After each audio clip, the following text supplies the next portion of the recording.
Hello, everyone, and welcome back to Low Key Legends, where each week I have the honor and the privilege to talk with some of the most creative people in the industry, the legends, the titans of the industry, diving into the mindset and the methodologies that help them to create the best work that they possibly can. My guest this week is Louis Paquet, the creative director at Tux. He leads the digital team while staying a hands-on designer, creating brand narratives through interactive web experiences. When he's not working, Louis loves spending time in the outdoors with his canine crew, hiking, camping, and climbing. He has a passion for teaching web design in motion, doing so through his course and masterclass on awards. So without further ado, we'll dive into all of those specific topics. Welcome to the show, Louis Paquet. Hey, Britton. Thank you for having me. And it's Paquet. So if you want to try to, we can work together on it. Yeah. It's Paquet if you want to try to. All right, let's do it. Let's do it. Paquet. Exactly. Okay. You're doing good. Good. As a American with no exposure to any French Canadian culture, I need this schooling, so I appreciate it. The town that I grew up with was a lot of Azorean Portuguese immigrants, so I can tackle all of like the names from like that region of the world, but you give me any other place and then I'm just your typical American asshole messing up pronunciation left and right. French is a hard language to learn, but you do learn it in the States, right? I think you have the choice between French or Spanish. Is that it? So depending on the school, you can dive into quite a few languages. So in high school, I took Latin, which did not help me. And I took Latin too. Useless dead language to learn. Yeah.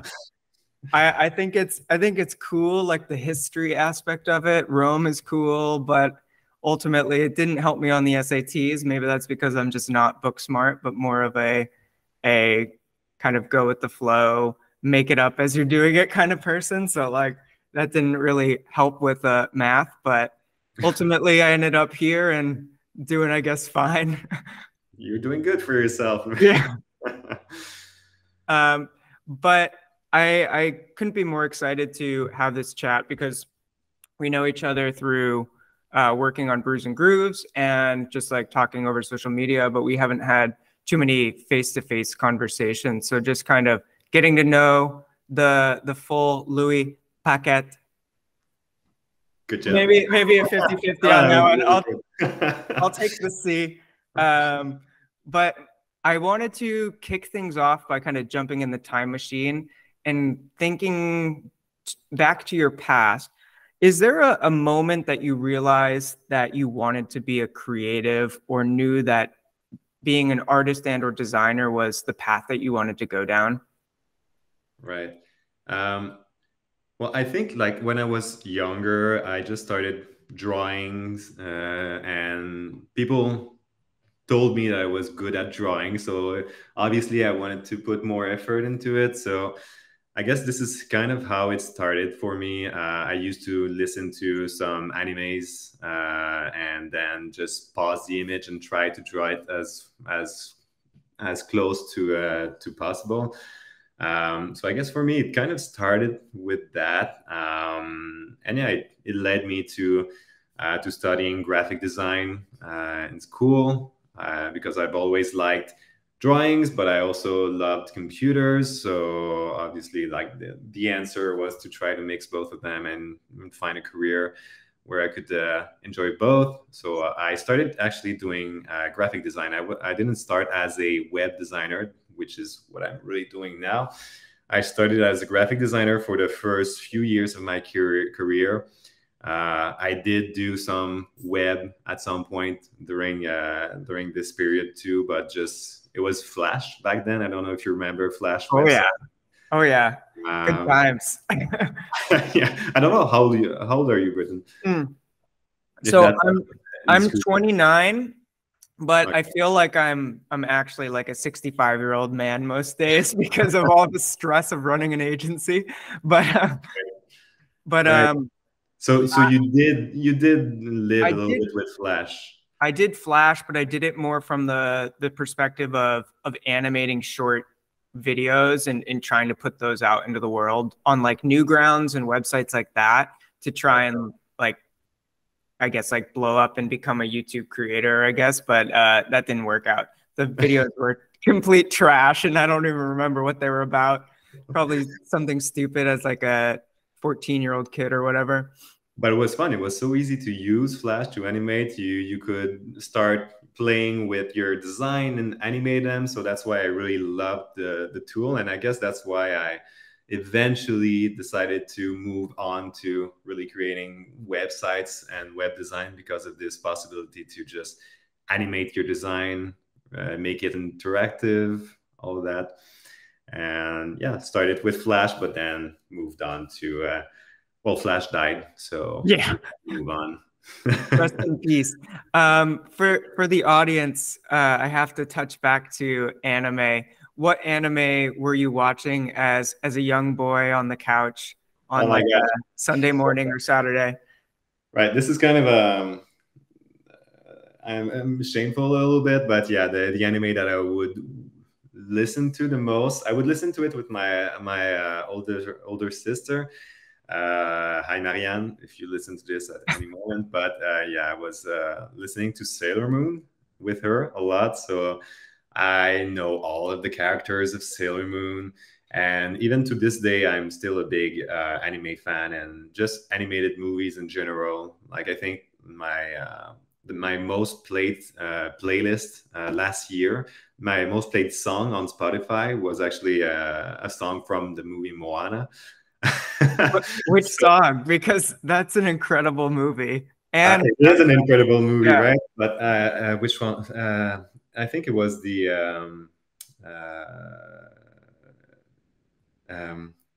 thank you, you're welcome song. Oh yeah. Right.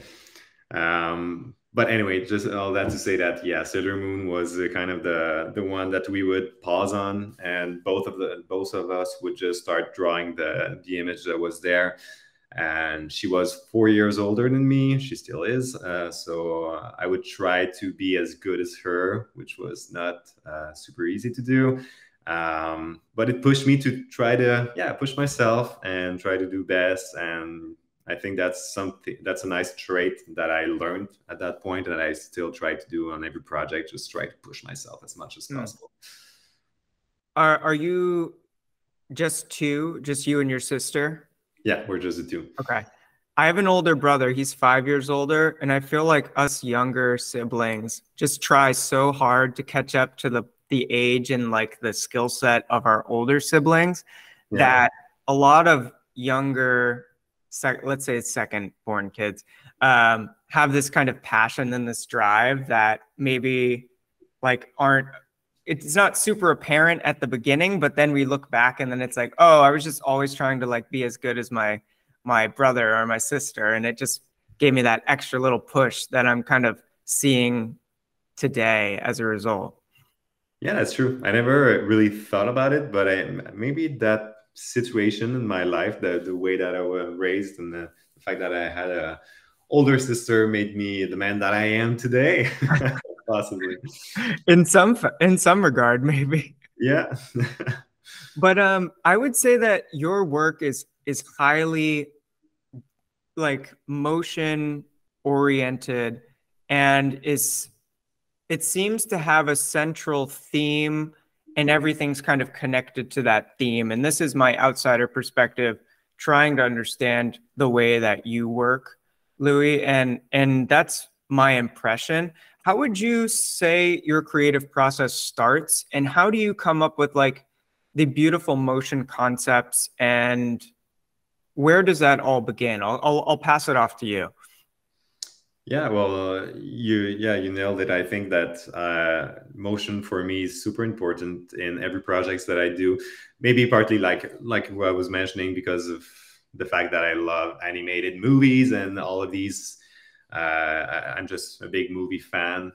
Indiana Jones, Star Wars, all of these movies. So for me, I think that motion is a big part of how you can actually, tell a story. Design can obviously be a big part of it, but I think that motion can really help, focus the attention of the user on particular element or guide the user through the journey, really and also make them feel something way stronger.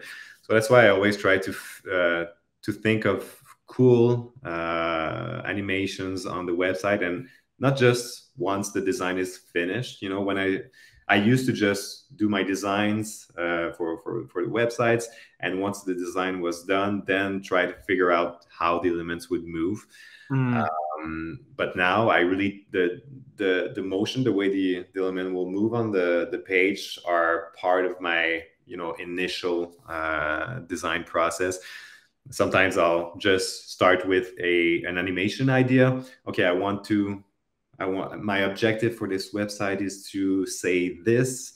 So I'll figure a cool animation to help explain this particular thing, and then my design will come from that animation. So sometimes it's the design that influences the motion that I will do, but very often it's the other way around. So yeah, just thinking about it from the start, and thinking just about the user in general. What will they feel when they arrive on the website?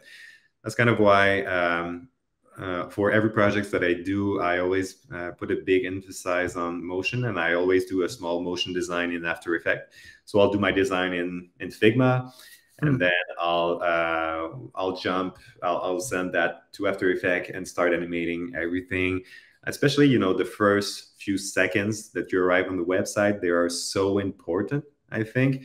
So I'll usually animate that part, the first 15 seconds when you arrive on the website. What's going to happen? How will the elements appear? Just to get this idea, this flow, this energy. And yeah, I try to adapt really the motion to the project. Like, if it's a fun, bubbly, like the website for Mana, placement here. Yeah, cue up the product placement. Let's do it. But yeah, like this website here that I did for Mana, the purpose was to have this big boost of energy. So the motion was a really big part of it. So yeah, Mana is a yerba mate drink. So it's kind of an energy drink, but a bio, good for your health energy drink. So I wanted the user to have this kind of boost of energy when they arrive on the website. So yes, there are a lot of fun colors, but there's also so the design plays a big part of it, but the motion plays an equal part of it. So yeah, it's really important for me, and it's not just an afterthought. It's part of the end product. So during that kind of creative exploration phase, are you kind of listing out the emotions or the vibe that you want the user to feel, and then kind of backtracking and creating the design and or the motion around that feeling? Yeah, always. One of the first things that I do once I receive the brief of the client, so we get the brief. We do the kickoff with the client. So we ask a bunch of questions, really understand the objectives, the purpose, and some of the questions that we talk about are, what do you want the user to feel? What should the user leave this experience with? So these become the keywords on which I base my mood boarding, my design, all of this. So yeah, I always start with writing down a few keywords, around 5-6 keywords for every project. It could be, fun, like for Mana, fun, energetic, colorful. These could be really great keywords. And then I'll, start working on a mood board, get some inspiration. I think it's always good to get some inspirations. And then, then start working on figuring out, well, obviously there's the user experience also in the process. There are so many steps, but if we focus more on, design and motion, it goes hand in hand with, user experience, mood boarding, sketching. When I look at my sketchbook, there's always just a bunch of little little sketch of animations. So it's not just a sketch of layouts where everything will be placed on the page, but also as I scroll down the page, this element will scale up. This one will right, and all of this. Yeah. So I'm curious where you're sourcing your inspiration from and what kind of fuels you up creatively so that you can kind of go into work and not just work. Not are you just working at Tux, but you're also freelancing on the side. So how do you stay creatively fueled to do all of the work that you're doing and kind of avoid the burnout process that a lot of us kind of hit after kind of a long sequence of working for a long time without kind of taking the opportunity to recharge? So I guess that's a two-part question. Where do you find inspiration? And then how does that inspiration keep you fueled without burning out? Right. Well, obviously now with all of the resources online, I think it's easy to get some inspiration from websites like Awards, awards, triple words. I never know how to pronounce it, but yeah, awards, or Pinterest, Instagram, Twitter. All of these are great platforms. The only thing is, I feel like it's dangerous to just. It's easy to fall into just doing exactly what everyone else is doing when you just get your inspirations from these platforms, because I do feel like many of the websites that come out kind of often have the same more or less look and feel. We can kind of see that probably the mood boarding process for each one of these projects was done the same way through the same platforms with the same kind of inspirations. And so I think it's great that you can so easily get inspiration nowadays. When I started off, you didn't have any of these platforms. You didn't have Behance. You didn't have Awards. You didn't have I think we had FWA, kind of the oldest one, but we didn't have much in terms of inspiration. So we would have just to find it within ourselves to create something unique. And I think it's kind of finding the balance between the two. I think it's always super useful to get some inspirations on these platforms, but you should also just at some point in your inspiring process and creative process, you should leave the mood board aside and just take the notebook, start sketching stuff, and without any inspiration in front of you, just figure out brainstorming on. I think the best way to get some really good ideas on the project is just really to focus on the subject of that particular project. We're lucky as designers, we can work on multiple different kind of projects. You can one day work on an energy drink, the other day work on a technology, a new technology, or on a library or a foundation, whatever. So I try to, for each project, to really focus on the subject and what we're trying to say, and try to find concepts relating to that particular subject. So so that way I don't just follow the trends. I can kind of get inspired by these trends visually, but I always try to find a deeper meaning, a bigger concept, really based on the subject itself, on the product itself, and the objectives that they have. And I think it's the mix between these two that, for me, gives the best results. Does that make sense? Oh, yeah. It makes a ton of sense. And I think that while these kind of inspirational platforms, Pinterest, Awards, are like amazing to have, I do kind of feel a little bit envious of the time when we didn't have them, because you had to rely on your own internal creativity as like the visual source. And yes, you could go to books, you could take a walk, you can look around in the world, but you really had to dig deep. And I think when you do have the ability to dig deep and or fuse together personal interests that apply to you, and use yourself as a filter, you come up with really creative, fresh, new, innovative ideas. And that's what I'm seeing out of your work. I mean, just as an example, oh, you're very welcome. But I mean, the work that you're doing at Tux and as well as freelancing, I think is very innovative, fresh, always feels like you're trying something new, which I think is an important thing, just to not do the same thing over and over ad nauseum. And just to use an example, Sandy Shore, like the farm website, and I'll throw it up on the screen. It felt very much like you were at a farm. There was texture, there was dirt, there was grit, but there was also elegance and beauty. And maybe we can pick your brain a little bit about how that came to fruition as you were leading the team through that process.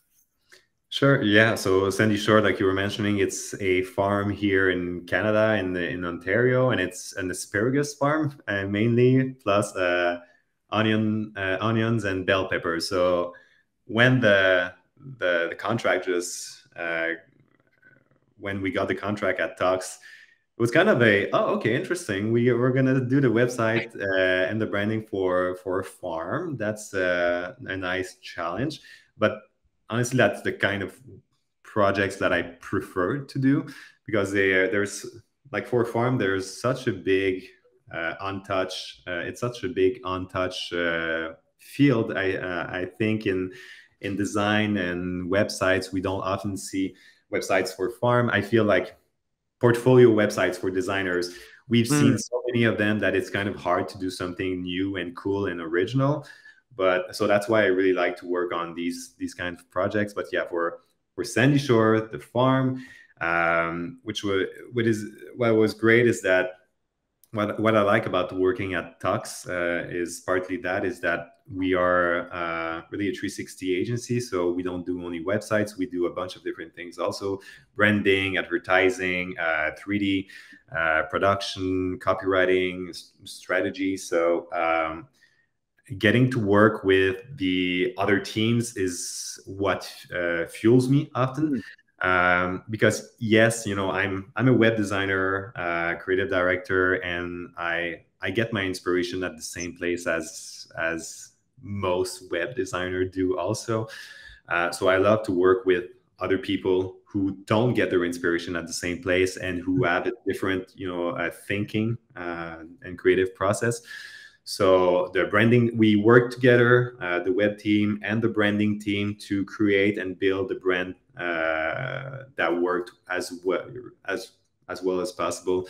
The branding, the packaging, the website, all of it needed to work perfectly together. So all of it was built at the same time. And I think that was part of why we created something so strong. And then, yeah, thinking about different ways for the website to apply this kind of, it's a farm, so we wanted to have this, like you were mentioning, feeling of being on a farm, feeling of the growth. We're growing vegetable, we're growing things in the dirt. So we wanted to get this feeling. So that's what I was mentioning. Yeah, feeding your creating in creative inspiration from the subject. So this is a farm. So how could we get this idea of growth? So just the way that the text appears, it's like as if it's growing from the background. The illustrations that you have on the landing page, they're kind of, you start with a small seed, then as you scroll, the seed becomes a flower, and you get this idea of growth throughout the website. You have these elements that starts to grow. Even the page transition, where you kind of get into the ground with this nice little effect. So all of these are the way that's kind of how it was built. And it's not just me, obviously, it's the entire team. And I like the page transition. That's that was the idea of one of my developers. So I think it's always good to teamwork, obviously, just work with other people, brainstorm with other people at the beginning of every project. I don't just sit down by myself and start brainstorming and creating. I sit down with a few people from my team and we brainstorm together, try to find some cool interactions, not just designers, but developers as well. project manager, strategist, and anyone can have a good idea. And these different perspectives, I think, are what makes a project way stronger. Great work is made in groups for sure. I Yeah. don't think anything amazing was made in isolation per se. Well, probably at some point something. But yeah, most of the time, I think the best project come from collaboration for sure. On your journey, you had mentioned movies got you into kind of thinking about motion and design. What are the movies that kind of fueled you as a child, but then you also come back to time and time again now? Well, for me, I think it really was these adventure movies, like I was mentioning earlier. I think Indiana Jones. It's probably the movie, the Indiana Jones: The Last Crusade. For me, I think I Mm-hmm. was at the right age to love that movie, and I think it's just my all-time favorite movie. It's annoying to watch the movie with me in real life because I just say all of the lyrics. Is The that the right? lines, The the lines, all of the lines just before the the actor says them. But yeah, that's a great movie for me. All these, I think I've always liked movies where you can kind of just let yourself imagine, get out of your regular life and just Mm. let the movie, inspire you and bring you to new worlds. And I think that's, I really don't want to compare my work to to Steven Spielberg work and George Lucas, obviously, but that's what I'm trying to do in my project as best as I can. I try to make the user feel something, Mhm. just like in these movies where it's about bringing the user in on an adventure, guiding them, making them feel something.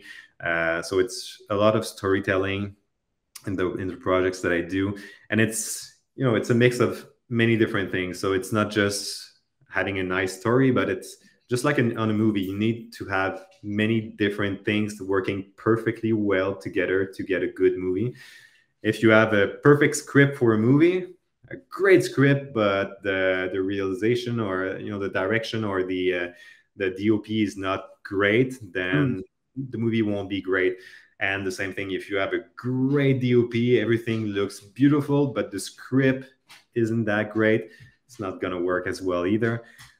So that's kind of the way that I think about websites. You need to have great content. You need to have a great storytelling, so a great user experience. You need to have a great design, great motion. All of this needs to be perfectly thought of together to create a great experience. The synergy between teams is like so important, kind of coming together, bringing their diverse skill sets, and then working together on one unified goal of making an amazing thing. And thank you for that in-depth kind of thought process there, because I was trying to figure out how your love of cinema was connecting to your work. And I think you did do a really good job, especially when you said world building, because I can see an aspect of world building within the work that you do, because everything is tied together stylistically, whether that's the motion, the design itself, the content. It's all coming together in a unified package to build this website, this miniature world that you as a team, or you as a working with a couple of individuals, has created. And that you can see in the Mana website, where it's all this colorful universe and these amazing characters coming to life. But also in all of the things, whether it's Sandy Shore or the work that you've done in the past, I think it has that element of storytelling, motion, world building that are all colliding together in perfect synergy. Well, thank you. That's what I'm trying to do, and yeah, I think I really appreciate also just projects that serve a purpose. Mm. So most of the projects that I do are usually like projects for client for to present their service, present who they are, and I like to have projects that are meaningful and that will answer a clear objective. I think obviously it's easy to just create a kick-ass cool website for a fake project, for example. And there's nothing bad about that. I think it's actually a good thing to sometimes just do these fun projects. But I love to try to figure out the best way to answer the objectives of the brief of a client, and that's one of the things that feeds me also. The clearer the brief is, the most annoying the client is at the beginning, the more I like it, because it gets me out of my comfort zone and it makes me think about really particular ways to answer these objectives. I think it's funny because you had mentioned on Sandy Shore, the farm, that you like those projects the most, and that when they're different or things that kind of haven't come up kind of time and time again. And I do think that there's a tendency for some designers to not want to work on certain types of projects because they think it's immediately going to be lame or not cool or not go in their portfolio. But it sounds to me like you have a different perspective around the type of work that you're presented with, almost thinking every project is a unique opportunity to make something beautiful. Is that true? Is that your thought process? Exactly. Yeah, I think that every type of project, every type of subject can create it. We can create something amazing on that. I think for me, it's more a question of the vision of the client. It's itself. So if the client is open, if they have a vision and they want to push the envelope, whether it's for a cool subject or something really weird, and something that could sound very boring, I think there's always a way to push it. And yeah, like I was mentioning, if it's something different, for me, it's always more exciting because I get to think differently. I get to try to create something very really unique. Like I did a website a few years ago for a company that creates and sells cables, HDMI cable. So it was like, okay, that's really not exciting, right? So HDMI cable, okay, but so the company was Wireworks, and we ended up creating something really fun. I mean, something super techie, because these are really high-end techie cables, but with the right look and feel, the right interactions, the right assets. We created 3D assets, cool interactions, and the end result was really one of the projects that I'm the most proud of. So yeah, any project can be awesome. I think for me, it's just a question of the right fit with the client. If we have the right fit with the client, and that can be different for many people. But for me, it's a right fit. It's just a client that is open, a client that is ready to learn, to listen, a client that we can have a great conversation with, and that will challenge me, but that I can challenge also. And that makes for the best collaboration and the best projects. I'm curious about kind of your shift to Tux. And this was this 2 years ago, 1 year ago? It was at the early COVID. So, I guess 2.5 years ago, maybe. And my question specifically is what has your kind of most important kind of contribution to the culture at Tux? What has that been? What is that most important contribution that you've brought to the culture at Tux? Yes. Well, that's a good question. Well, obviously, before I got at Tux, Tux didn't have any web team house. So I started at Tux to build this web team. And we're still working on it. We're still building it, but we have really great, talented people. So yeah, it's going well. But I think that's probably the biggest impact. It's just that implementation of web thinking also. So thinking of a brand not just as logo and stationery and packaging, but really integrating the web part in it as one of the central part of a brand.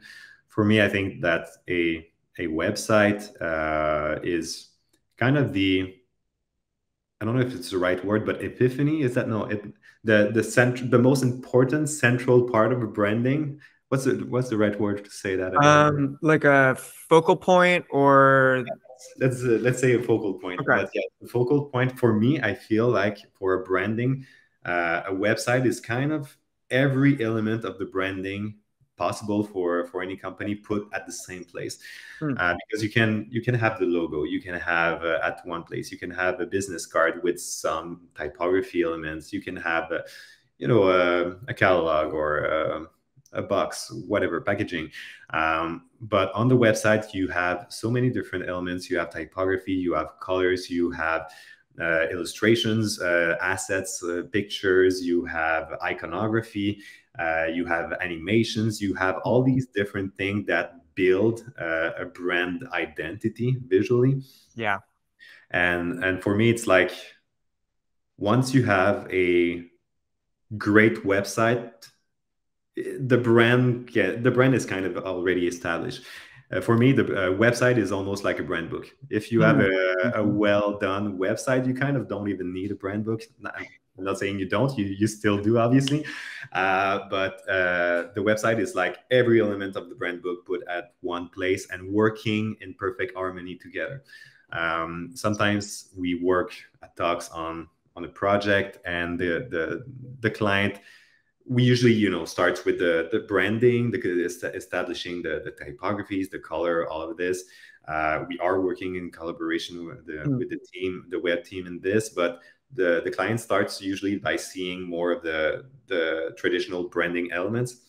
And a comment that often comes back from the client is that when they finally see the art direction for the website, they finally get it. They would see all these elements for the branding and be like, okay, yeah, I think it works, but it's hard for them to envision how all of these elements work together. But on the website, the client just finally gets it, and they're like, okay, so that's what we've been working towards. So I think that's something that I brought at talks. And yeah, another more techie thing that I brought is Figma. So I'm working on Figma, and nobody used to work on Figma at talks, and now the entire agency is working on Figma. So not just designers, but coordinator, project managers, all strategists, copywriters, everyone work on Figma, so that on Figma for a particular project, a particular client, we have particular projects. For a project, we have all these different pages for the creation of the brand, for example, where we can find all of the variation, all of the stuff that was done, all at the same place. So yeah, that's great, because every member of different teams can find everything that everyone else has worked on and done all in one place in Figma. We used to just get lost in the servers, and some stuff was on a Google Drive, some stuff was on the server, some stuff was on the computer of the designer only, and it was really hard getting stuff. But now it's all at the same place. So yeah, that's another little contribution, I guess, that I brought at talks. Can you talk a little bit about the early days of kind of forming the team and what you were looking for in kind of collaborative team members building out the web kind of department? Yeah, well, I think like building a new team is not easy, especially in a company that already works well and it has their own team. So we wanted to find our place. So for that, it was really important for me to find people that wanted that, that wanted to be part of the early years of the team, and stay part of the team and grow with us and build with us. So that's what I found. A few really talented people, great developers, project manager, people that want to work together, and that are just really good at what they do, and that has the same kind of vision for the team also. So the vision was really just creative website. That's what we want to do. We don't want to do these huge corporate hundreds and hundreds of thousands of dollars website that take 2 years to do. That's kind of not what we do. We prefer working on really visually beautiful website, branded websites. And I wanted to find people that had the same intention, same vision, and that always want to push the envelope. I think we're not counting our hours at Docs. I think the best, the best agencies that we see on awards, and I'm sure it's the same for you. We need to not just count too much our hours. We just want to have the best possible project every single time. And if that means working a little bit more, we do. Yeah. And we take it just upon ourselves, but not as an obligation, but really just because we want to do it. We want to create the best possible work every single time. And for us, it's really in the details. It's in every little thing. And I wanted to find people on my team that had the same vision. People that don't get annoyed if you tell them to move the picture 2 pixels to the right. So people that have this intention. People that will try to find the perfect easing for the way the picture appears. And work on the curve for the easing to get this exact effect that we want. That's what I want on my team. And yeah, I'm lucky enough to work with great people who think just the same way as I do. Yeah, it sounds like a dedication to the craft, a love of what you're doing, a dedication to the client as well, and just a drive to make exceptional work time and time again. Is there a moment that was particularly challenging during that kind of building phase that you can speak to? I just want people to know that everything you touch doesn't just turn to gold, that you do have challenges in your life, and that it's not just easy street. It's because of your dedication you got to this level. Yeah, well, you're entirely right. It's not easy. And so I started 2.5 years ago, but we started, getting stuff out just about a year ago. So that means that the first 1.5 years was hard. We had to build a team. So finding the right people, getting the right people.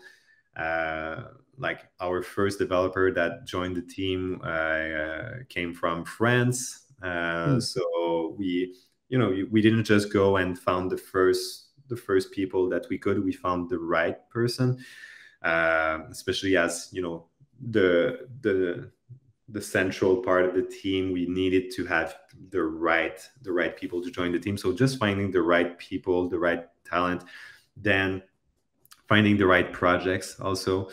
That's not always easy because people still at this still now don't necessarily think of Docs for websites yet. This is kind of changing now. We're starting to get people who contact us just for websites, but mostly like people know Docs here in Montreal for as an agency, an advertising agency and branding agency mostly.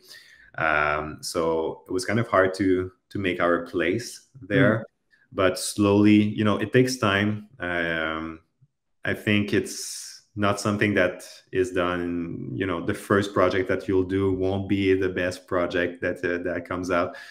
it takes time and to just get known also in Mm-hmm. the community, and for clients to think of you for projects instead of having to go to the clients. It takes time and effort. Um, but yeah, I think these were part of the challenge, and especially since I started building the team during COVID. Mm-hmm. So at first we were all at home, so that was hard too. You can't really meet people, meet talent, and it's hard to build this team synergy when you're not together, I feel. For me, I'm all for remote work, but personally I feel like at Tux, for example, it's an hybrid mode that we have. People come in a few days a week, maybe 2 days a week. They work from home 2 days a week. They work at the office. We're lucky enough to work 4 days a week only at Tux. Oh, So nice. a Is it nice. your day off? Is that why we're doing this on It's Friday? my day off today. That's why we're doing this on Friday. Yeah, exactly. Great. But yeah, so usually half. And for me, it's important to go to the office these 2 days because I get to talk with my team, with the rest of the company as well, just exchange human to human, and it's such an important part for me. Like, people sometimes ask me, why don't I just go freelancing full time? And for me, that's really the big reason. I think, well, first, I love my team, I love the company, I love what I'm doing, but I also just love being in contact with people. And yeah, at the first years during COVID, I think that was a hard part for sure. Changing to a new company, trying to build a new web team, all of this at a distance without having this human and aspect, was probably the hardest part for me. That's definitely the challenge because Rogue is all remote, and that's always been something I've thought about in the back of my head. It's like, oh, I have this remote culture so that I and the team has the flexibility to be wherever, work Right. wherever. I can move whenever I want. So we moved from Brooklyn to Cape Cod back in October of this year. Um, and that was a beautiful decision, but it means I get to be a beach bum or go out surfing whenever I kind of choose or when the waves are nice, but also like the loneliness that comes from not having people on the same time zone or kind of not having people in the physical space is definitely a trade-off. So it's definitely not for everyone. And thank you Mhm. for kind of sharing that kind of in-depth analysis. Yeah. And for you, is it working well still? Do you find this human connection still, like, I don't know, through Zoom meeting, or do you get together at some moment in the year to answer that? That's the next step, is to get together, maybe like at an awards conference, and kind of pull everyone together for a meeting like that. The Zoom connection is getting better. And then also like these podcasts, kind of chatting with a variety of people in the creative industry, it has been super fulfilling. So that is like a newfound level of connection that I get to have with a variety of people. I get to learn from people, hear amazing stories, and kind of grow as a result, and then share that and pass it on. So that's been really fulfilling and kind of fuels me up during the course of the week. So I love doing like one or two of these a week so that people get value, but mainly it's a selfish act for myself. To get this human connection. And Yeah. you're doing a great job at it also, Britton. Oh, thanks. Yeah, so yeah, for sure. And I think that everyone is different also in that aspect. Some people might find it easier to work from home, and if that's what you want, I think it's great that we now have the possibility to do it. Before COVID, we didn't really have that possibility so much because it wasn't part of the business thinking. But now companies have evolved and are now open to all ways of working. And I think that's great. And it allows for people to just to go with what they feel more comfortable with.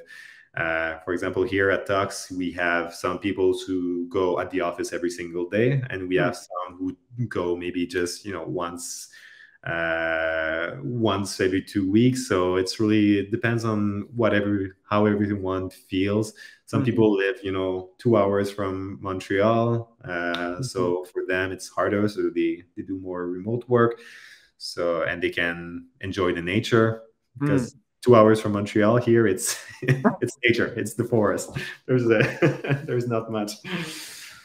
But I'm just imagining like disappearing into this beautiful pine forest and how that could be very idyllic and a very zen kind of experience. And I wanted to jump back to the other part of this question, which was, since you're working, well, 4 days a week, that's really nice, but you're also freelancing on the side and doing a variety of different other types of projects with your freelance work. Do you ever experience burnout in any degree, or are you kind of so in love with the process or doing enough to fuel yourself outside of work so that you're avoiding that burnout? It's an important subject to touch on, because I think many people are living through a situation where they push themselves a little bit too much. I think it's easy in our domain to do so. And yeah, I think like just a few months ago, I was kind of limit at the point of what I could do, and I pushed myself a little bit too much. I was, really tired just working all the time with the job, plus a few projects that I had taken on as freelance.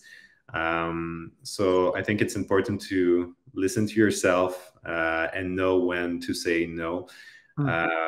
It's easy to just say yes because it's just one project that I can do. I'm gonna work a few hours every weekend, a few hours every night, and then I'm gonna get this nice paycheck at the end of the project. It's an easy win, we can put it that way, but it's also easy to just go overboard because it's not an easy job. You have to think a lot. There's a lot of, it's stressful. So yeah, I decided to take a little break. Right now, I'm not taking any freelancing work at the moment. I just decided that I needed a little break, just focusing on my full-time job. And I'm teaching a little bit too on the side with my masterclass on awards, for example. So I think now I have a nice balance. I will for sure take some freelancing work again in the future, but I'll try to be careful not to take too many of them. Yeah, I think your mental health and physical health is so important, and it's easy to just push it on the side and at one moment just to reach your breaking point when it's too late. And then I think it can take a lot of time.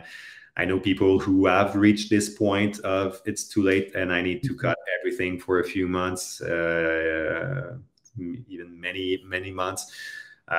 So that's why I just decided to take a little break, a little breather. And yeah, it feels good. It feels good to be, take the time and be able to, instead of working, go and enjoy the summer. Oh yeah, definitely. Go on hikes, like you were mentioning in my little intro. I have my 2 dogs, and with my girlfriend, we love to go on hikes. Go on our paddle boards. It's not always super easy with the dogs. Paddle boarding.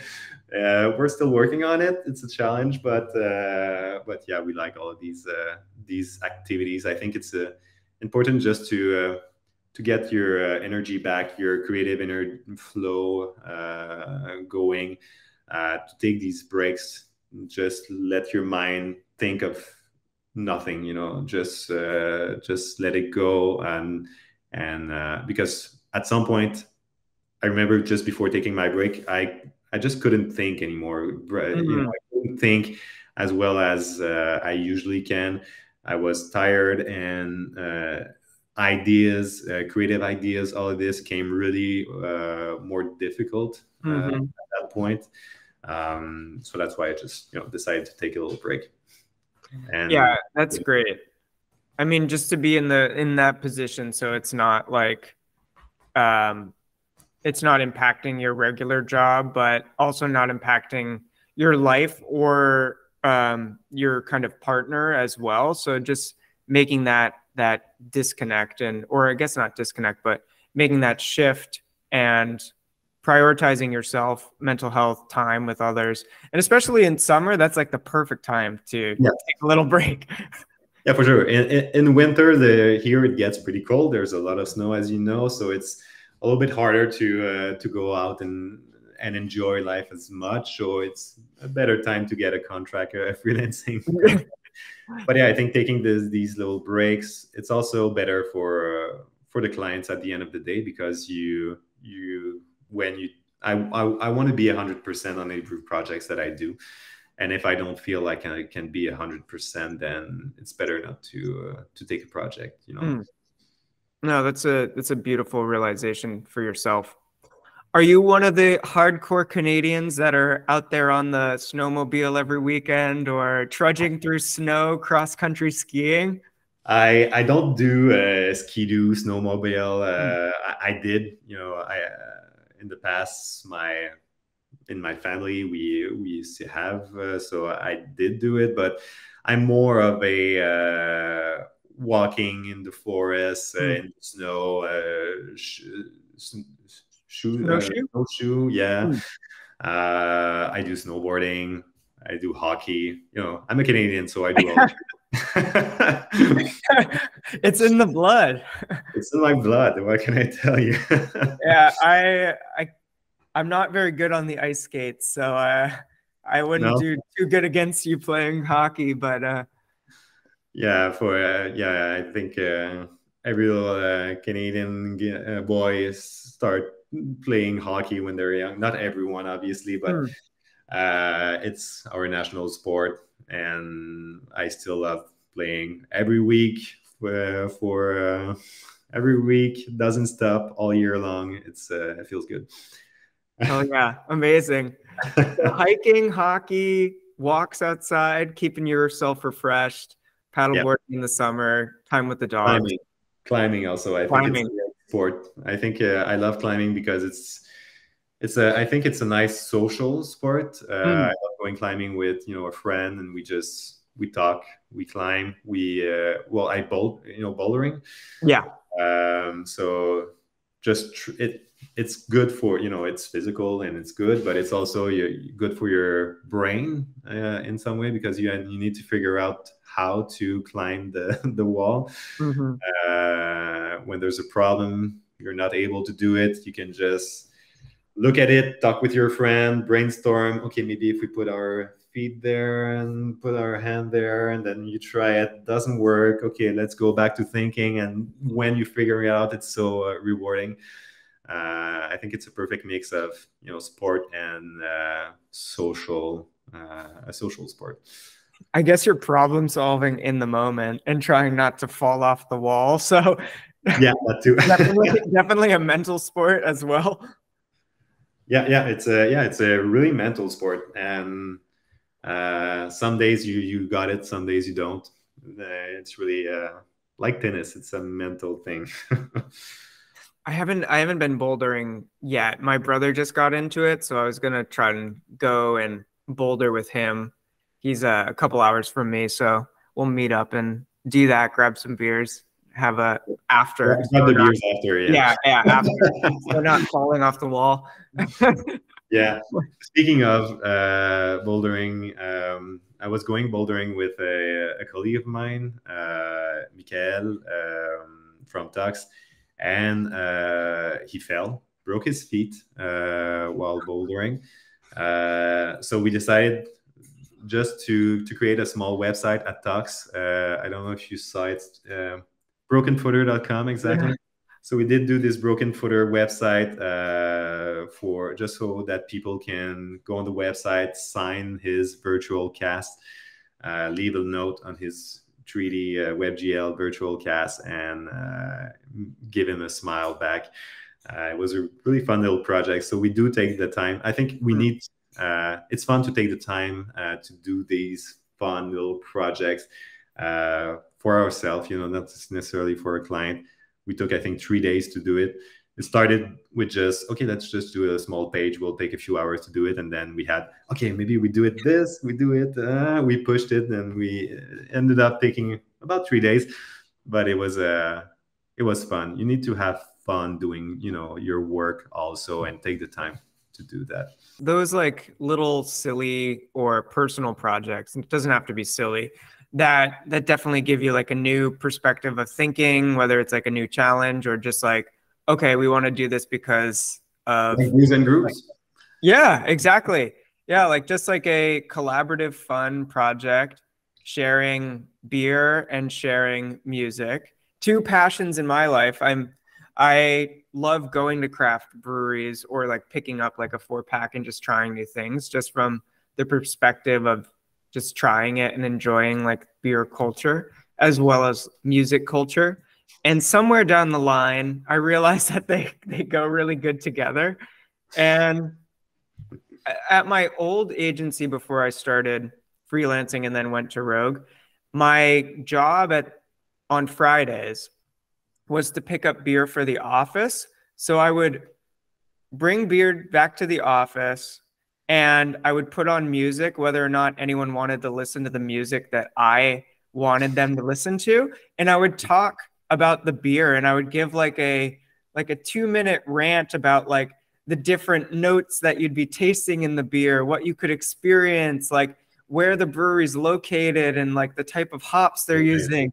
And some people like really looked forward to it. And I was like, oh, that's amazing. I'm bringing some level of joy and or entertainment to their Friday. And, you know, it was like the last like 30 minutes of the workday, and it was just like a fun, chill out experience. And that's kind of the seed of Brews and Grooves, how it kind of started. Yeah, and you decided that you saw that people liked it at your old job, so you decided to share the love with everyone in the world and build Brews and Grooves. That's great. Yeah. That's the power also of what we're doing, right? We can easily create something here in Montreal or wherever you come from, and share it to the entire world through the internet. I think that we're really lucky to have this kind of power now to do these little thing, and yeah, using it to give a smile, to make people feel good and laugh. I think it's part of maybe our responsibility as designer to and you know, people in communication to use that to make the world a better place. Like we're working at Tux, it's really important that we you know, work with foundations. We work like the environment is super important. The LGBTQ cause is really important for us. BIPOC, you know, all of these subjects are super important, and we are creating work pro bono often for these subjects. And I think it's our responsibility as people in communication to use our power that you have to, even if it's just a little bit, to influence the world in a good way and to be part of the change, instead of just not being part of the problem, you know, being part of the solution. Exactly. If you have a voice or a talent, you can use it, even if it's just to bring a smile, or if it's more than just that, to make some small difference in the world. I think it is a really important responsibility, and not everyone's going to take that action, but I think the people that do, it really shows when they're taking that extra initiative and going that extra mile to create something that does help a community, whether it's LGBTQ, like you had mentioned, or like the BIPOC community, and make sure that representation and equality and equity are just spread throughout the world. And we have the ability to do that as designers. Important message. Yeah, yeah, no, it is important. Especially in our domain, like websites. I think it's easy to share the love and to have a big impact with relatively small effort. Hmm. And I think like platforms like awards, like I was mentioning, are great for that because any kind of website can, great looking and with nice interaction, can have a huge impact, have a Mhm. lot of views. And so if you can create something that can bring positive change in the world and have it featured on awards, then you get these thousands of views, and it can kind of be this ripple effect where a small action can create a lot of change in the world. So hopefully we move towards that. Yeah, as a community of designers and creatives, let's all try to move towards that goal. Create For the sure. ripple and let it spread. Yeah. I Yeah. guess speaking of creating a ripple and kind of helping and teaching and learning, I wanted to jump to your course on awards. But my question before that is, was that the first time you started teaching design, or were there moments in your career before that that you found yourself picking up this passion and this habit of teaching others? Right. Well, I guess I started kind of teaching, influencing other, just in my role of creating the creative director, just working Mm-hmm. with other designers and trying to get the best out of every one of them. So it started that way, but then before our words class and master class, I became a teacher also in college here in Montreal. So I am teaching web design in we call it Cégep here. So it's for adult students, and yeah. So I started I think about 6 or 7 years ago teaching web design in Cégep, and yeah, it's something that I ended up really liking. I think like we're talking about our impact, and I think that in we can have a nice little impact also trying to mold the future of our industry and create really good designers, the best designers possible. So yeah, I love teaching. Then awards, I had the chance to be approached by awards to create a class first, on the regular course of Awards Academy, and then a master class. That's something that started this year. I'm actually in my first session of masterclass right now, Congratulations. and it's really fun. It's fun teaching at the college, but it's always the same kind of students. It's people from Montreal. But now I'm teaching this masterclass, and the concept of the masterclass is just that you had these 10 weeks of information, and you have live Q&As and homeworks every week, and I give feedback to each student individually every week. So it's really not just an online course, a few hours that you can listen to. It's a real exchange with the teacher. So I think it's so much stronger for the students for sure, and it's much more enjoyable for me also because I get to exchange and talk with people from all around the world.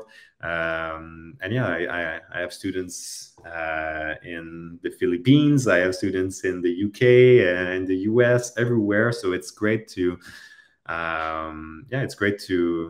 be able to exchange, see their vision of design, and try to understand how they work and try to teach them how I work. That's the subject of the class. It's just my creative process from A to Z to creating a website, from the creative brief to the final design. I don't do development myself, so I don't teach that.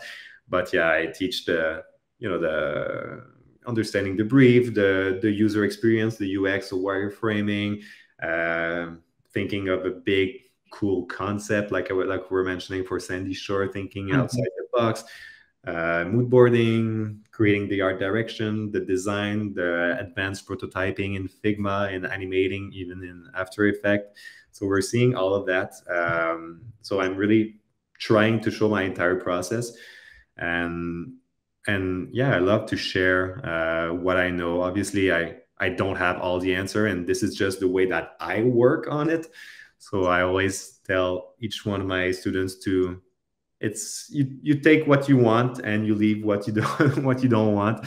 That's the way that I do it. I mean, I've been creating websites for just websites since 2011, I think. Before that, I was more of a traditional designer, so I would do, logo branding and some websites also. But since 2011, I'm just websites 100%. So I have learned a few things through the years, and that's what I'm trying to share. With the masterclass, are all the lessons pre-recorded and then the Q&As are live? Yeah, exactly. So the 10 weeks of lessons are pre-recorded, about an hour to an hour and a half every week of pre-recorded lessons. And then we have the live Q&A every week, and the homework and the feedback, individual feedback for each student every week also. Was it an interesting learning curve trying to figure out the cinematic kind of component, with the cameras, and kind of the best way to communicate the lesson plan, or did it come very naturally to you? It was hard, honestly. I think for me, what's easy is like what we're doing now. Even if it's hard for me to find my words sometimes because I'm a French speaking guy, and my English sometimes is a little hard to find the perfect word. But I find it easy just to speak and to interact with someone, and when you have the eye contact, you have the real connection. I find that really enjoyable and easy. What was hard for me was just creating the content and recording it in front of my computer, screen grab, and with a microphone, and not having this interaction. Yeah. So that's why I think the masterclass is good, because I do still, we do have the pre-recorded material, but we still have this interaction. We still have the live Q&A and the feedback. And I think that's why it's so much better I feel, to really learn something. Because there are a bunch of different platforms, out there where you can just get pre-recorded material. But real feedback like that, I think that's the strength of it. And that's what I like to do. Talking by myself in front of a computer is really daunting for me, and not the thing that I prefer to do.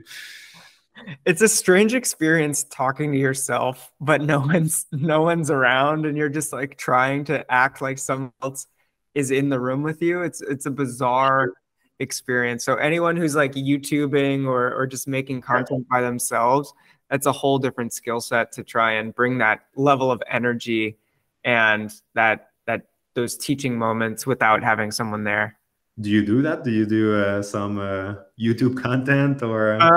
It's all on the back burner right now, but I was just thinking about like how I just go to YouTube to learn any skill, and it's just like someone talking at me like we're kind of one-on-one, and to cultivate that feeling of like being there in the room with them, I think is a special talent that does take a lot of skill.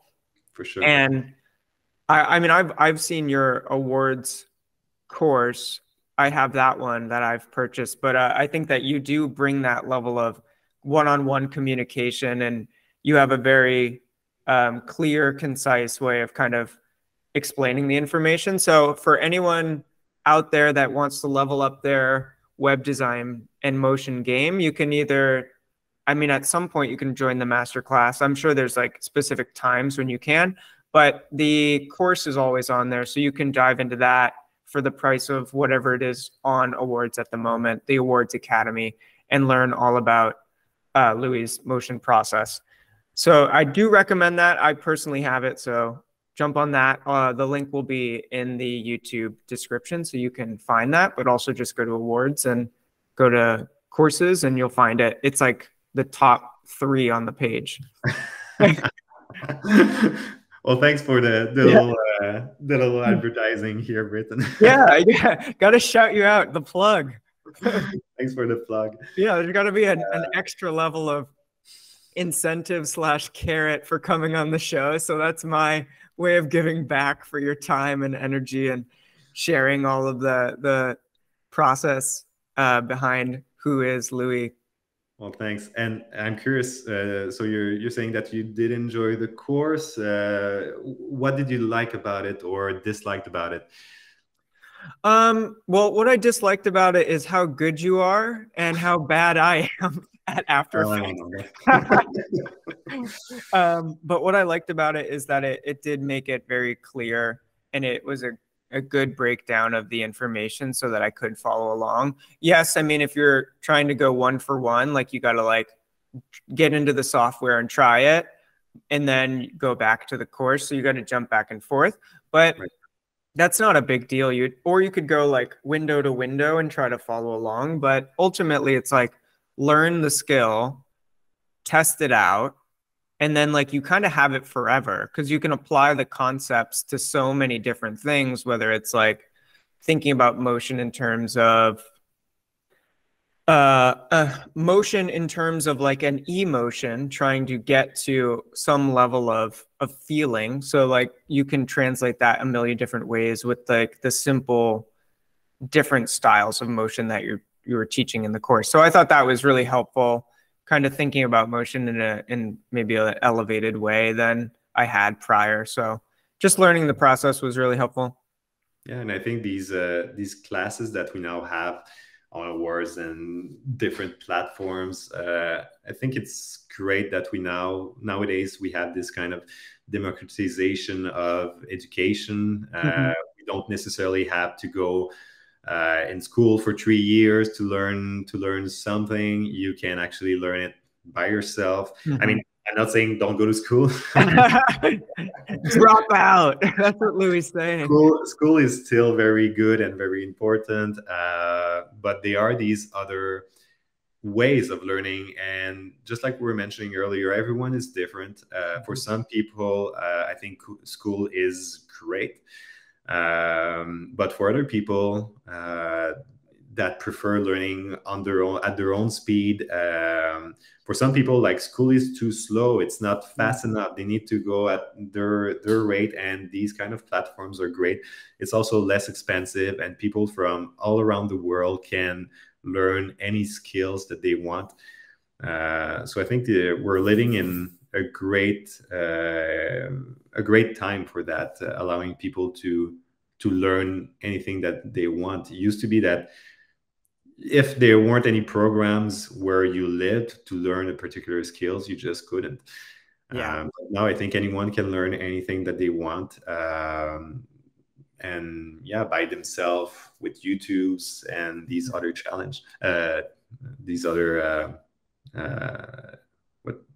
these other places, resources. Absolutely, yeah. It is beautiful in that way, where if you want to learn something, it's only a click away. With the power of kind of strong Wi-Fi and a computer, you can learn almost anything, whether that's cooking or negotiation or business tactics, or just kind of design or kind of anything that applies to your creative execution field. How much kind of education do you do outside of the subject of design? Just 3D or development. I would love to have the time to learn more about that, just to help me in my job. But I'd also like to get back into live human drawings, nude drawings, model. I don't know what's the right word in English. Figure drawing, I think, is what we would say. Figure drawing. Yeah, I love to do it in school. It was a great way to just, again, you kind of have to disconnect your brain when you're doing it and just let your eyes and your hand draw what you're seeing Hmm. instead of drawing what you think you're seeing. Mm. That makes any sense? Because, okay, I'm gonna do eyes here and nose here because that's what our brain is used to thinking a face should look like. But actually drawing what you're seeing, drawing the shadows, drawing the lines, and not drawing the eyes, but drawing Mm. the shadows and lights. I love to disconnect my brain like that, and it's kind of a different way of thinking. Hmm. And I think it's great also just to get the creative juice flowing. Also, it's that's something that I'd like to get into maybe this winter. Maybe I'll do that. Yeah, I'm gonna hold you accountable. I'm gonna come back and just ping you on social media, and once this goes out, I'll be like, "All right, everyone. Louis said he was gonna do figure drawing. Poke him and Yeah, ask he's yeah. doing. I want to see all the sketches posted up on Twitter or X or whatever the hell it's called now." The proof. Um, I was gonna try and get into like ceramics. There is it's a theater, but it's also like a kind of creative studio space. And they have a ceramic studio with a kiln. And I wanted to like make some like beautiful plates. One of my favorite things is like the textures of everyday objects. I think everyday objects are so beautiful. And I mean, just looking at your space, it seems like you have a love of kind of design in every aspect. So making your space look physically beautiful and the objects that you That's bring. all my girlfriend's work. She's the brain behind Gotcha. behind all the interior design here. Oh, amazing. Kudos to her then. Yeah. But yeah, that's what I was going to try to get into is working with my hands a little bit more, getting messy and make some plates and mugs and whatever else. That's cool. Yeah, ceramic. That's something that yeah, me and my girlfriend I was just mentioning would like to do a little bit. We were traveling this year in Spain, Mm. and they are these little ceramic square at the doors on many buildings with just these nice illustration, and we wanted to create one for our entryway. Hell Uh, yeah. of our family and drawing Mhm. and creating something unique. I think it's so nice that they have these little unique ceramic representing unique scenes on all of their not every building, but a lot of them in older towns. I don't know Mhm. what they're for exactly, but I feel like it's a little bit like an address for that you can put on your home, but personalized. I think it's nice. So you grew up in like the outskirts of Montreal. I'm curious the impact of travel on your life and what that has been. You just had mentioned Spain. I'm assuming that you've been to other countries as well. So do you have some top countries that you've been to that have influenced you either as a creative or as a person? One of the travel that I did that influenced me the most was when I just finished school and I went for 3 months in Europe, I think by myself. That was a really fun Mm. experience. I did a few different countries at that point. I think I fell in love with Barcelona at Mm. that moment too. Really feeling the vibe of the city, how alive it is. It made me, feel something. So there's this city that I really like, but also Tokyo. I think Mm. great place, great city. Just Japan in general. Loved the energy there again and what it made me feel. Um, I love traveling and I love meeting new cultures, new people, and it's a great way to I think find yourself a little bit. These moments where you're walking alone in the street at 1 a.m. Seeing the lights and everything, and you're just feeling something. This is that's what I love about traveling and discovering new cultures. Since we're at roughly like an hour and 40, I Already? want to, yeah, right? It's just been going smooth. You've made my job so easy, but I want to flip the script and pass it over to you. And if there's any questions that you wanted to ask me or dive into, I wanted to open that up. Right. Well, you were talking about Rogue Studio, and I saw your new website a few weeks or months ago. I was wondering how did that process go? Because I know that creating a website for yourself is not easy. It's a hard one. Yeah. And I'd love to hear your thought and creating process, because I mean, for an agency where there's probably a bunch of cooks in the kitchen, and you want to create the best thing possible, was that an easy task for you, or did it? It was hard, Louis, and I'm going to point this back at you. And I think you know that it's hard because you currently don't have a website. Myself? No, Yeah. there's no website for Louis. If you go on louispaquet.com, it's just a beautiful Behance page. Yeah. And I think it's very profound because there's a lot of great designers that are just kind of rocking up with their Behance. So there was you, Brian Powell just recently has his first kind of studio website. And I think the important thing is that your work stands for itself. And the goal that I had going in with this new Rogue site was to really capture the personality and the type of people and mindsets and methodologies that live within Rogue. So we're a remote team. We have a different culture because most people are just kind of long-term freelancers, contract work, so they can go wherever they want. So it's not like a strict employee model. There's no reins that are keeping you there. It's just that people like working within the Rogue ecosystem and doing projects and trying to make the best work of their career. That's really the goal, and to build a world of better brands. So to capture that feeling, it was an evolution for me because I had to think about not just my needs, likes, and desires, but really the team that I had been working with, and try to accommodate that, as well as try to represent our remote internal culture and then make that visual. So I had started the process maybe it was around Memorial Day last year. So it was over a year's process to get the design to where we launched it. And the issue is that I kept changing it. I would work on it, destroy it, do something else. That's why I don't have a website myself. Exactly. But the lesson that I learned is that done is better than perfect.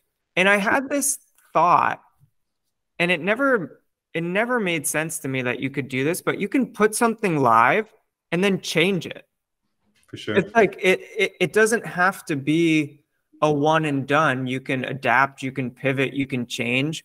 As long as you have a developer, or if it's a no-code platform, you can work on it as much as you want. You can change it every month, every week. It doesn't matter. I mean, it's up to you. I mean, obviously you want consistency for returning users or potential clients. So it was important to me that the copywriting came from a very true and authentic place. And then all of the styles and the motion and the energy of the website was representative of Rogue as a studio and a culture. So it needed to be high energy, high impact. It needed to be this weird balance of like quirky and fun, but also edgy. And that's coming from like my New York background where I used to live. Like I loved that kind of edgy, gritty look, and I took a lot of that to heart. But then my team is very like clean and polished and professional and likes it really sleek. So I wanted to balance it out with the element of that and fun and that edginess. So it transitions between black and this tan color. There's images of people, which on the last website there wasn't, because it just was very much edgy and raw and trying to be like, we're from Brooklyn, but even though that wasn't entirely true.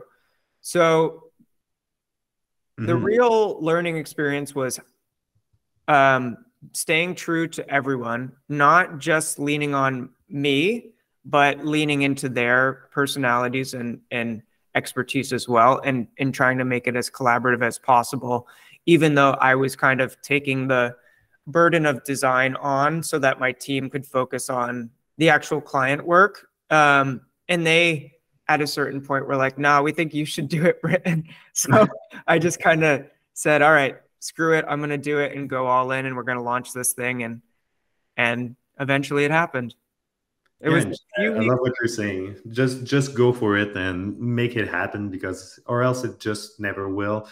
And like we're saying to our clients, we need to apply it to ourselves too. A website is not set in stone. You can evolve it. If if the same thing for a client project, if they wait for everything to be perfect, it's never going to come out. Let's just put it there. If we see in 6 months that with the Google Analytics and stuff like that, maybe it's not working the way that we want, we can always adjust it. It's alive. A website is never finished. You can always make it better. And I love that you started your creative process with just a feeling that you wanted to have. So what was that feeling? You said that you focused on the feeling that you wanted to tell on the website. Yeah. I'm curious to know what the keywords were. It was energetic.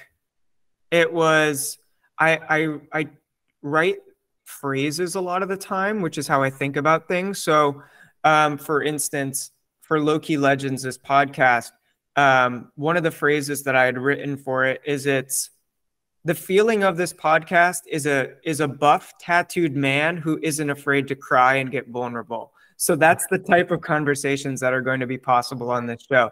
And I do the same thing for Rogue. So it's like, it's edgy, but fun. It's a guy on a motorcycle, but his jacket has like a smiley face on the back. So things like that is like how I think of it. And I even do stupid things like, it's not stupid, but I do like make playlists. So like, what is the essence of Rogue? And I'll tie it back to music, which is a huge passion of mine. So I'm like, Rogue Studio is lo-fi, or Rogue Studio is jazz influenced hip hop. Like, so it's like a mixture of a variety of styles and trying to get that feeling. So that's how I try to think of it. So it'll be like energetic, fun, mysterious was definitely one for Rogue. Influenced by fantasy, but I didn't want that to be a visual key. I wanted that to be like, oh, it's a part of the name. It's like, maybe there's this mysterious nature. Like, I've had clients be like, your name is Rogue Studio. Like, how can we trust the company that's a rogue? And I'm like, no, you're thinking about it in a different way. Like, a rogue is someone who acts in an unpredictable way.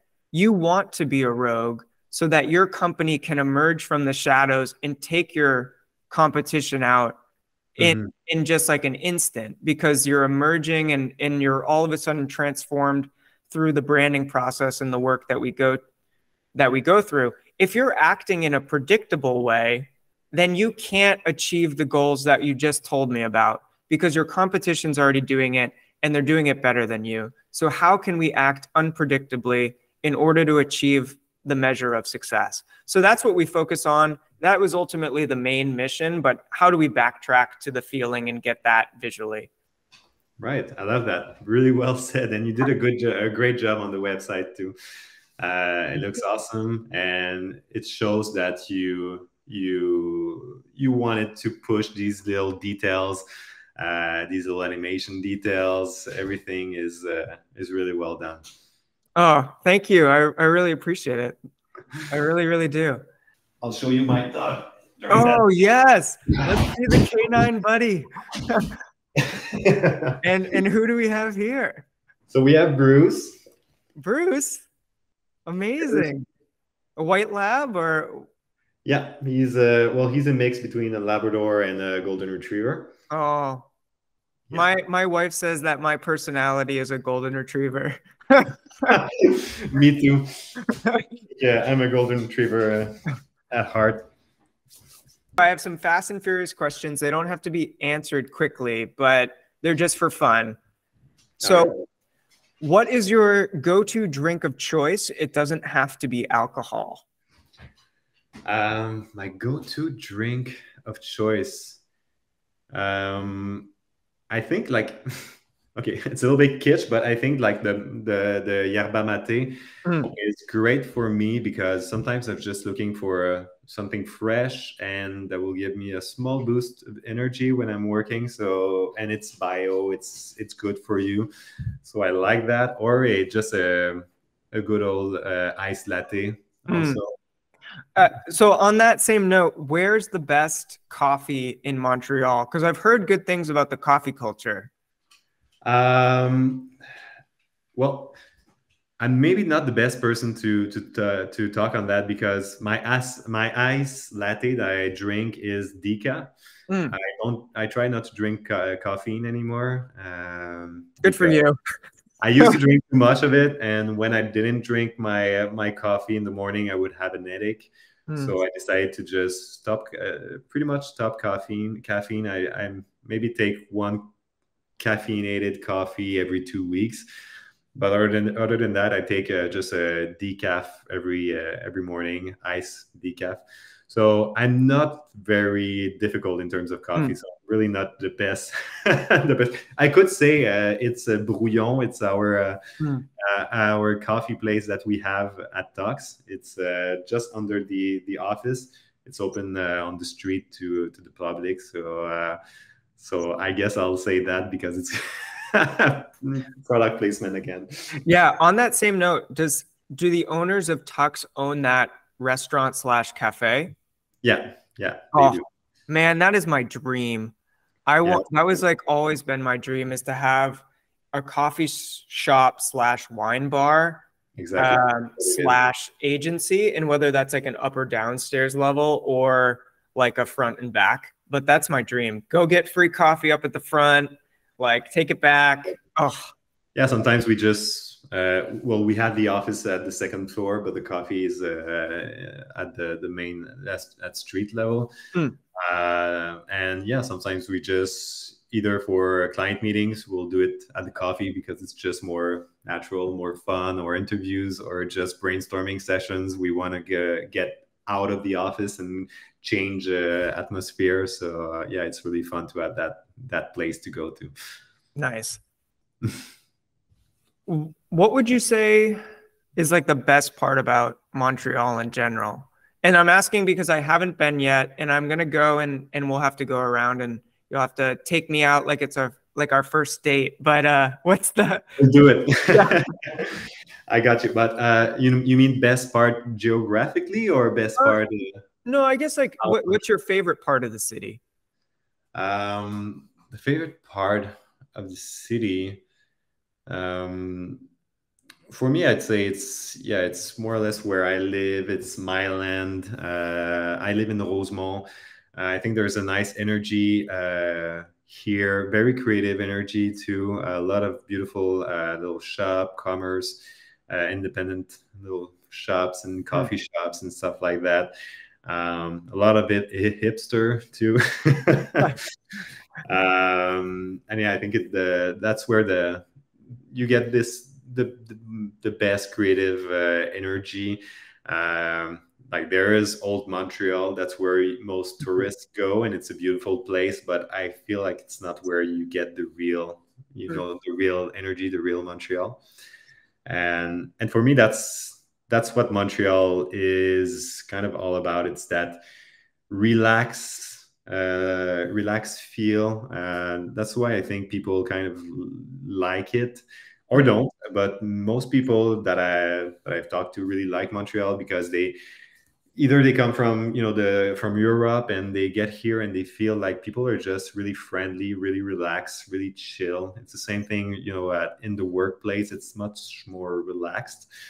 And I think that's what people like about it. It's kind of a nice mix between Europe and North America. Uh, Gotcha. this little very cultural place. We do speak French, but there is a lot of English. Everyone knows English. There is a big English community, and Asian community. All the communities are here living together. So I think uh, in Quebec, it's pretty much the only place where it's super multicultural, Mm. and I love it I love that about Montreal. That's beautiful. I didn't know how diverse Montreal was. I knew that there was like from watching like Maddie Matheson, the chef on Vice, well, or used to be on Vice. He did an episode about like Hasidic Jew barbecue in Montreal, and so I thought that was super interesting. But I didn't know the the kind of range of diversity that was in Montreal.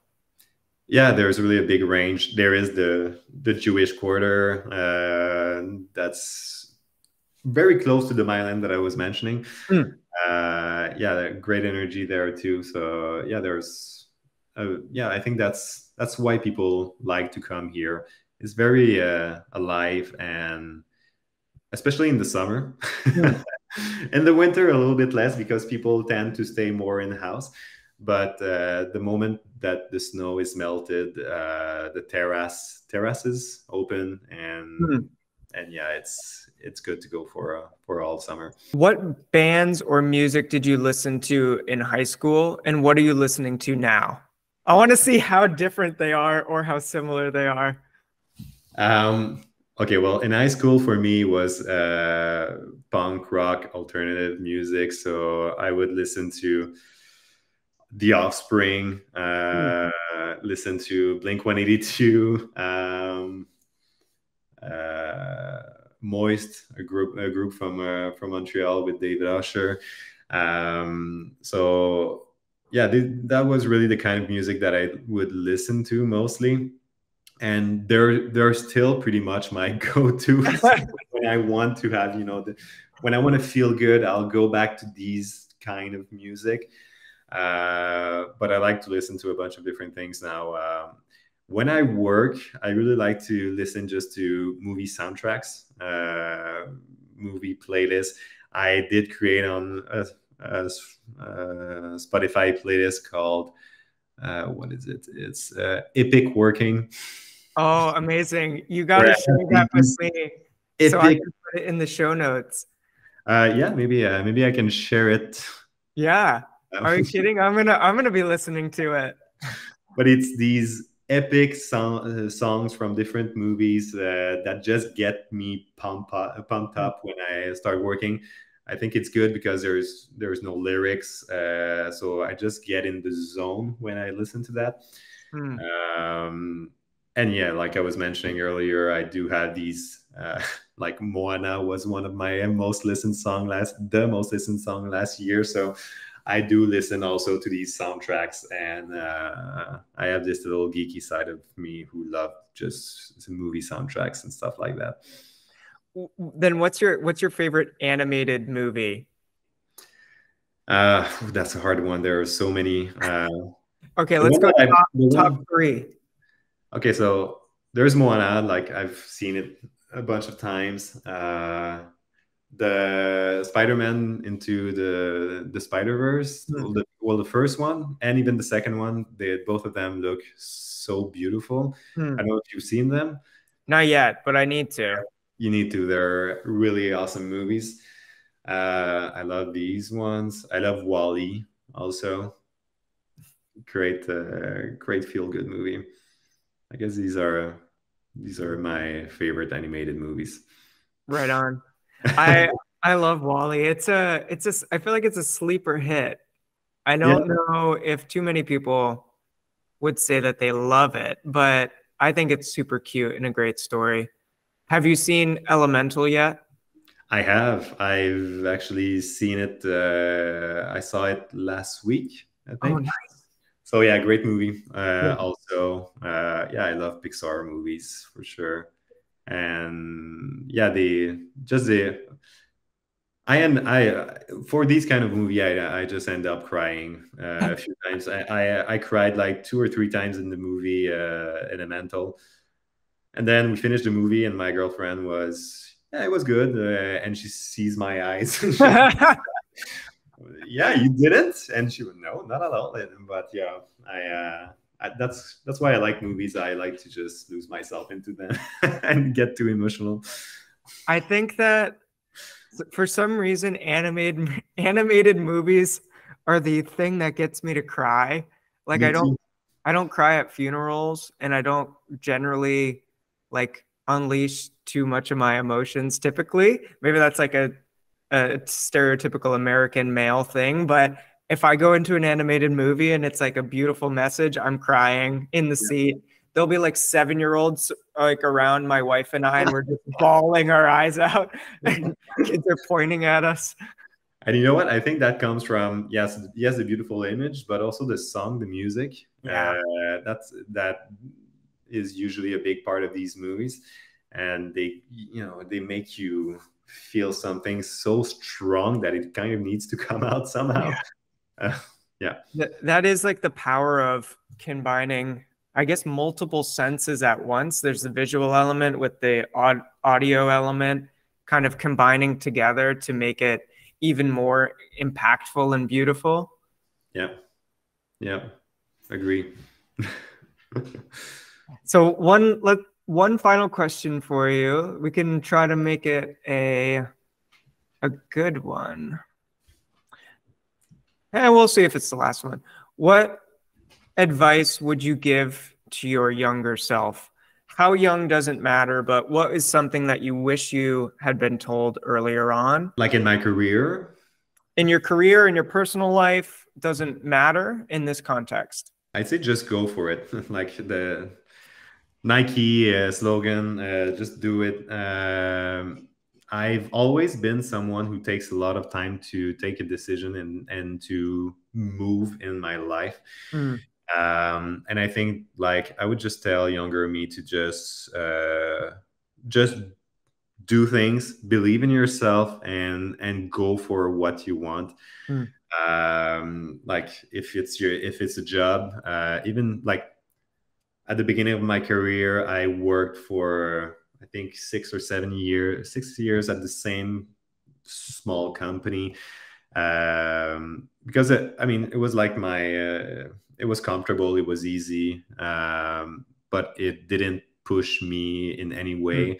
I didn't grasp my full potential at all being there, and in my head, I didn't know if I could do better. I didn't know if I could be like these designers that I followed, or that I loved the work, these agencies that I saw what they do and that won awards, and I dreamed about it, but I never really believed in myself enough. But then when you actually do it, you realize that anyone can actually do it. Anyone can be a great designer if you just believe in yourself and do it and push and go out there and push who you are.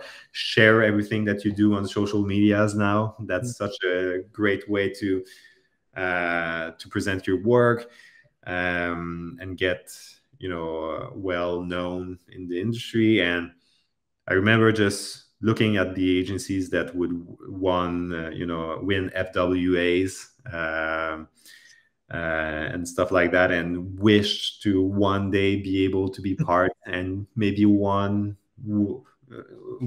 of these awards at some point. And yeah, now I'm part of it, and I realized that it's really way easier than I had made it believed in my head at that time. So it's not as hard as it looks. You just need to. I mean, it sounds kitsch to just say believe in yourself and do it,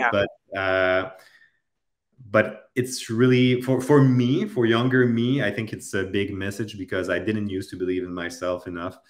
I still don't, but I'm still always second guessing me, and I have a huge imposter syndrome.